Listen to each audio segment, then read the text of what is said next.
The fast food drive-thru was packed, a snake of cars stretching all the way out of the parking lot. Everyone there had one thing in common. They were hungry, tired, and trying to keep their patience. Everyone except her. She was driving a giant SUV, the kind that looked like it was built for crossing deserts, climbing mountains, and apparently skipping queues at drive-thrus. Hoa, a middle-aged woman with perfectly manicured nails and designer sunglasses perched on her head, despite the setting sun, stepped on the accelerator impatiently, moving millimeters forward as if the queue was going to dissolve out of sheer intimidation. Behind her oversized steering wheel, she checked her watch repeatedly, huffing dramatically for no one but herself to hear. The chaos began when she decided that waiting was an optional concept. As the cars moved forward one by one, respecting the natural order of things, Hoa abruptly turned the wheel and tried to squeeze between two vehicles that had already been in the queue for ages, as if no one would notice a 2-ton metal monster simply springing out of nowhere. What the hell?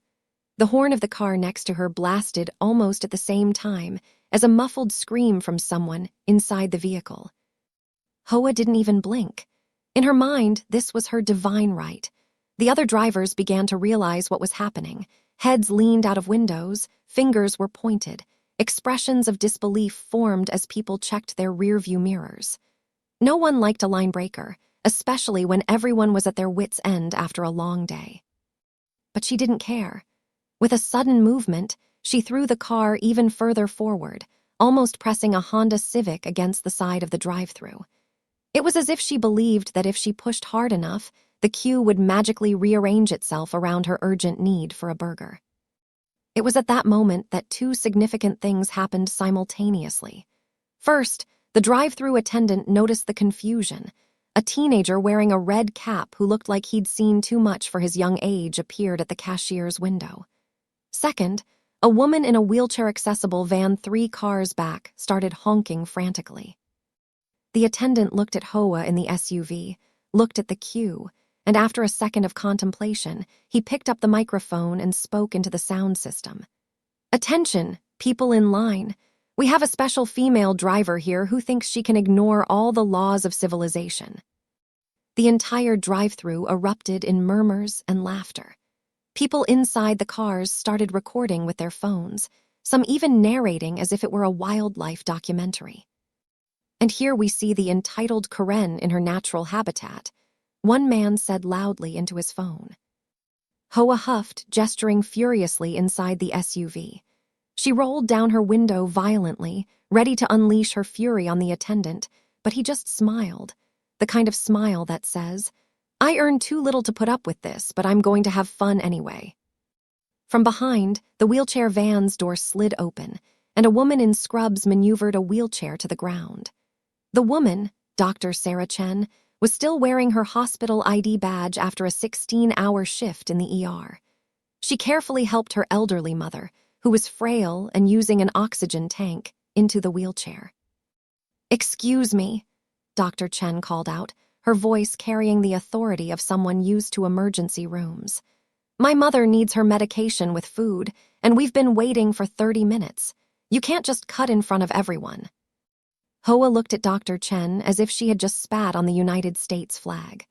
Her face turned red with rage, and if there was a scandal thermometer, the temperature would have gone beyond complain to the manager, to call the police because the store refused your expired coupon. She punched the electric window button and screamed, "This is absurd. I have the right to be served. Do you know who my husband is?" But the attendant, who seemed to have made a pact with his own cynicism, just tilted his head to one side, feigning deep contemplation. "Wow, what a complicated situation, huh?" he said into the drive-thru microphone so that everyone could hear. "But you see, here in the civilized world, we have something called fairness." Cars started honking in support. Some people were laughing so loudly that you could hear them from across the parking lot. A guy in a Corolla was filming everything and shouted, "That goes to TikTok, brother." Dr. Chen was not amused. She stepped forward, leaving her mother in the wheelchair with a concerned look. "Ma'am, I've just spent my entire day saving lives. My mother is 82 and needs her heart medication with food. Could you please just follow the rules like everyone else? The drive-through crowd went silent, watching the confrontation unfold. Some began filming Dr. Chen too, the narrative shifting from just an entitled woman to a clash between entitlement and genuine need. Hoa, however, wasn't finding any of it funny. She was snorting inside the SUV like a bull about to charge. She turned the steering wheel from side to side, trying to intimidate the car next to her, as if at any moment she was going to crush someone just for the right to grab a giant combo before the others. "I don't care about your mother," Hoa snapped, her words causing audible gasps from nearby cars. "I have an important meeting in 20 minutes. You should have planned better." The crowd's mood shifted instantly from amusement to outrage. Someone yelled, "Did she really just say that?" Dr. Chen's face hardened. "Ma'am, I've dealt with entitled people like you all day. The difference is they're usually in pain or dying, which excuses their behavior. What's your excuse?" Only the attendant decided he wasn't going to let it go. "Well, guys, since we've got a VIP customer here who thinks she can jump the queue, here's what we're going to do." He paused dramatically, turned to enter the restaurant, and called the manager. The manager, a middle-aged man with the expression of someone who has seen more shenanigans than he'd like, appeared at the small window and crossed his arms. "What's the matter?" he asked. The attendant pointed with his chin at the giant SUV. "We have a distinguished lady here who thinks that waiting like everyone else is not something that applies to her. And we have a doctor who's been waiting patiently with her elderly mother who needs medication." The manager looked at the scene, looked at the cars in the queue, looked back at the attendant. Then, with a mischievous glint in his eyes, he picked up the microphone and announced to the entire queue, "Attention drive-through customers. Right now, we're going to take a break." The noise in the queue was replaced by incredulous silence. The restaurant is offering a minute of silence to honor the warriors of patience, those who respect the order of things and wait like everyone else. Hoa in the SUV widened her eyes as if someone had just announced that the fast food restaurant now only served vegan food. "What?" "And more," the manager continued. "As a protest against people who cut in line, we're going to serve every car twice before we serve this SUV." The queue went wild. People honked their horns, clapped their hands. Someone in a pickup truck even stuck his head out and shouted, "I love you, manager." But then he noticed Dr. Chen and her mother. "Except for the medical emergency in the wheelchair van, they'll be served first. Ma'am, please pull around to the front and we'll bring your order out immediately." The crowd cheered even louder, with several people giving thumbs up to Dr. Chen, who nodded gratefully. Hoa inside the SUV looked like she was going to have an aneurysm. She punched the steering wheel, shouted something unintelligible, and tried to push the car forward as if by sheer force of will she would be able to drive the other drivers away. But now the game was against her. The attendant looked directly at Hoa and gave her a satisfied smile. "Oh, and just to make sure, if you keep trying to cut in line, we'll cancel your order." Her expression changed from pure anger to absolute horror. Cancel the order. That was a war crime. But instead of backing down, she did the unthinkable. She shifted into reverse, hit the gas hard, and tried to rethink her strategy. If she couldn't beat the queue in the traditional way, perhaps she could get in another way. In her desperation to avoid embarrassment, she didn't notice a small detail behind her. A policeman standing in line at the drive-thru was watching everything. And now, with the new uncontrolled maneuver, he decided it was time to go down in history. The roar of the SUV's engine was followed by the dry sound of tires singing on the asphalt. Hoa was trying to back up, perhaps trying a new strategy, or just running away from the absolute embarrassment that had become her existence. But what she didn't realize, or rather refused to realize, was that right behind her was a police car. And not just any police car. It was one of those sturdy models with its black and white paintwork shining under the parking lot lights, and a policeman who, it seemed, just wanted to get his snack and finish his shift. But now, he had a new priority, dealing with the mythological creature known as the woman who thinks she owns the world. What made matters worse was that in her reckless reverse maneuver, Hoa nearly hit Dr. Chen, who was helping her mother back into their van after receiving their expedited order. Dr. Chen had to quickly push the wheelchair out of the way, causing her mother to drop her oxygen tube momentarily. "Hey," Dr. Chen shouted, her medical training kicking in as she quickly reattached her mother's oxygen. "You almost hit us. Are you insane?" The back of the SUV came to a stop just a few centimeters from the bumper of the police car. It was a close call. A second more, and we would have had a crime in progress.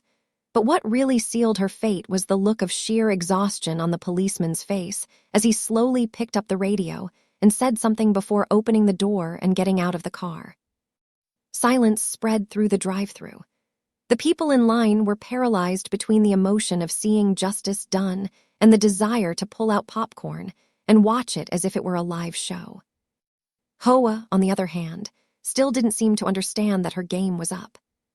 The policeman, a man with a firm build and the expression of someone who had put up with a lot of unbearable people in his life, walked up to the SUV window and knocked on the glass. She didn't immediately roll it down. Of course, she didn't. She stood there, staring at the man as if he were a nuisance, an inconvenience on her way to the sacred hamburger. Eventually, snorting like a bull about to charge, she pressed the button, and the glass went down just a few centimeters, enough for the policeman to hear her first defense argument. "I didn't do anything wrong." If there was one phrase that was guaranteed to make any policeman roll his eyes to the back of his head, it was this one. The man took a deep breath, leaned in slightly, and with the patience of a teacher dealing with a particularly unbearable child, asked, "Do you have any idea what you're doing?" Hoa crossed her arms, throwing her head back as if she were the victim of a cosmic injustice. "I'm just trying to make a request. These useless employees are treating me badly, so I had to make do." The sentence hung in the air like a gas balloon filled with pure sass. Inside the drive-thru, the attendant, who was still holding the microphone, decided he wasn't going to miss his chance. "I heard that, okay? And you were the one trying to cut in line." "And you nearly injured an elderly woman," added Dr. Chen, who had approached with her medical badge clearly visible. "I'm Dr. Chen from Memorial Hospital, and I want to file a report. This woman's reckless driving nearly caused a medical emergency for my mother." The policeman raised an eyebrow. "Cutting in line, endangering elderly citizens." "I didn't cut in line," Hoa shouted, now as red as a bell pepper. "And I didn't see any old lady, she's making it up." But before she could continue her litany, the policeman took a step back and pointed to the side of the restaurant, where at least 3 people were holding cell phones, recording everything. Some of them were waving enthusiastically as if to say, "Yes, we have proof. Yes, this is going to be hilarious on the internet." "I have it all on video," confirmed a teenager, stepping forward with his phone. "She definitely almost hit the wheelchair." Hoa looked at the cell phones, then at the policeman, and for the first time seemed to hesitate. Maybe, just maybe, she had realized that the hole she had dug herself into was too deep to climb out of without consequences. Dr. Chen wasn't finished either. "Officer, as a medical professional, I'd like to suggest a sobriety test. That kind of reckless behavior often indicates impairment." The crowd murmured in agreement, and several people nodded vigorously. The policeman crossed his arms. "Can I have your driver's license, please?" Hoa's expression contorted into pure despair. She knew that if she handed over her wallet, she was assuming that she had done something wrong and accepting a mistake. Not in a million years.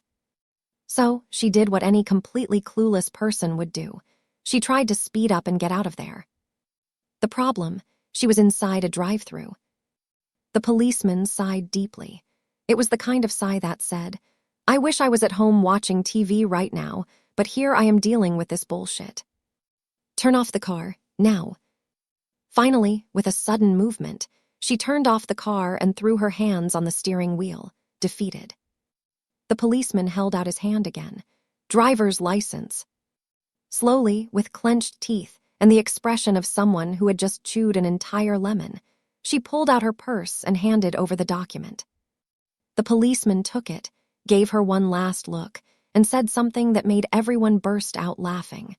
I hope your request is worth it because this night is going to be very expensive. If regret had a smell, it would be the smell of cold frying oil and gasoline evaporating on the hot asphalt as Hoa sank deeper and deeper into her own stupidity. Sitting inside the SUV, she was now reduced to a completely defeated human being, watching the policeman flip through her driver's license as if looking for the last shred of dignity left in her. Meanwhile, the drive-thru had turned into an event. Some drivers had turned off their cars and were watching the scene as if it were an outdoor movie. The attendant, who was clearly enjoying every second, leaned his elbows on the counter and muttered to his coworkers, "I bet this story will be on the news." And maybe he was right because someone across the street was already doing an Instagram live with the caption, "Woman loses it at drive-thru and gets SERVED." Dr. Chen had moved back to her mother but remained nearby, speaking quietly with the officer and occasionally pointing at Hoa's SUV. Her presence added a layer of credibility to the proceedings. This wasn't just about an entitled woman anymore. It was about someone who had endangered others. Hoa looked around and saw cell phones pointed at her. Her expression quickly turned from anger to something close to despair. It wasn't possible that this was happening. She, who had walked in with the absolute certainty that the world revolved around her, was now just another meme in the making. But the policeman wasn't finished with her yet. "Do you have any idea how many offenses you've committed?" She opened her mouth, but nothing came out. For the first time since the beginning of the fiasco, it seemed that her brain was processing the real consequences of what she had done. The policeman held up a finger and began to list. Dangerous driving, attempting to cut in line, causing a risk of collision, disobeying an officer, endangering vulnerable persons, and of course, disturbing public order. With each item, Hoa wilted a little more. It was as if each infraction was a brick being placed on top of her, building a wall of pure embarrassment from which she could no longer escape. But it was when the policeman picked up the ticket book that the humiliation reached its peak. "Are you going to fine me?" she choked, finally managing to speak, but in a completely different voice. It was no longer the voice of the arrogant person who tried to push cars to get the upper hand. Now it was the voice of someone who realized too late that she had played with the patience of the universe. Dr. Chen stepped forward again. "Officer, I'd like to press charges for reckless endangerment. My mother could have been seriously injured." The crowd gasped. This was getting serious and fast. The policeman looked at Hoa as if he were facing the dumbest question he'd ever heard in his life. "Not only am I going to give you a ticket, I'm going to tow the car away. And you'll need to speak with Dr. Chen here about the incident report she's filing." The reaction was instantaneous. "You can't do that." "I can and I will," said the policeman, reaching for the radio to call the tow truck. Hoa struggled inside the car as if trying to find a magic button that would get her out of the situation. But there was no button. There was no way out. There was just her arrogance, and a car that in a few minutes would be dragged away while she tried to explain to someone on the phone how everything had gone so wrong. On the other side of the drive-thru, the restaurant manager decided to make his final contribution to the show. He took the microphone and announced, "Everyone, while the tow truck isn't here, we're going to offer a special gift to our patient customers. Everyone in line gets a free potato." The drive-thru erupted in applause. "And," the manager continued, "we'd like to thank Dr. Chen for her service to the community. Your meals are on the house today." The crowd cheered even louder, with several people turning to wave at Dr. Chen, who simply nodded with a tired smile. Minutes later, the tow truck arrived. The policeman signaled for Hoa to get out of the car. "You may step down, ma'am." She hesitated. It was her last moment before the complete destruction of her reputation, but there was no choice. She opened the door slowly and climbed down, her arms crossed and her chin held high, trying desperately to save what was left of her dignity. But it didn't work. Just as her feet touched the ground, someone in the queue lowered their glass and shouted, "Hey, do you want us to order your snack in the meantime?" The whole restaurant burst out laughing. And then, finally, Hoa did what she should have done all along. She put her head down and walked away without looking back. as the tow truck took away her SUV, and along with it, the last illusion that the world revolved around her. As she passed Dr. Chen and her mother, the elderly woman looked at her with a mixture of pity and disappointment. "Young lady," the old woman said softly, her voice weak but clear, "in my 82 years, I've learned that kindness costs nothing. But what you did today, that will cost you plenty." The drive-through crowd fell silent, absorbing the wisdom, before erupting into the loudest applause yet. Someone started a slow clap that quickly spread through the entire parking lot as Hoa, head down and face burning with shame, disappeared into the night, her entitlement finally checked by the collective decency of strangers who simply wanted to follow the rules.